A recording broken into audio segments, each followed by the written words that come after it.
Hello, good evening. Hundreds of miners have been commemorating the region's worst pit disaster. 7 men died in the tragedy at Loft House colliery near Wakefield in 1973.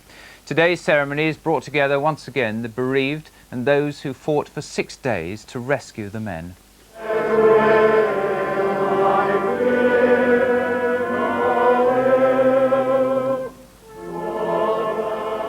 It was the news every mining community dreads, and 25 years on, the emotions are just as raw, ensuring the story of the Loft House colliery disaster is passed down the generations.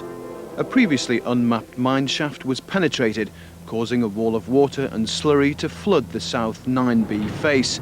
Miners from across the region bravely joined in with the rescuers as the community waited for news at the pit head. Hopes that the 7 who died were trapped in an air pocket slowly faded. All that saw them with a wall of water coming out from over ripping. Washed all men that were out ripping, washed them all up in air, lights were flashing all over. And then I just turned around and set off running.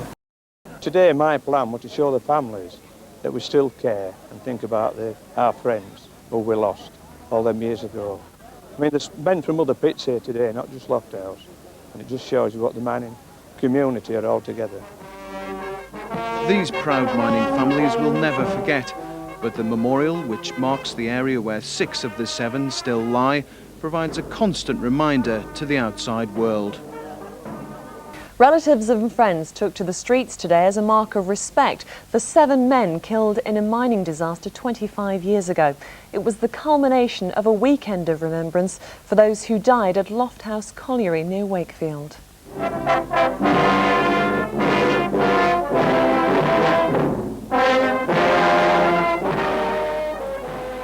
A stirring tribute on a bright and sunny morning to the 7 men who died in one of the region's worst pit disasters.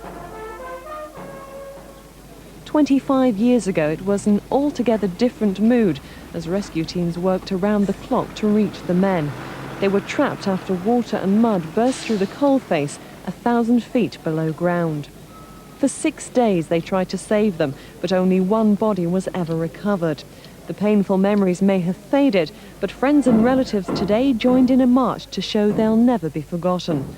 Afterwards, they gathered for a memorial service at Outwood Parish Church. She rung me from work, like, and I had to come home from work, and I went come home and I got changed and I went straight to Loft House Gallery, which I didn't come back, well, 2 days later. It's making me feel quite emotional, although I didn't know my dad that well, but I love him still. The march comes a day after an emotional wreath-laying ceremony at the Alverthorpe Memorial. Not that you don't have it in your memory all the time, but I think it brings back maybe the details that you'd like to have forgotten. The local mining industry these people were once part of no longer exists, but the men who died will always be remembered.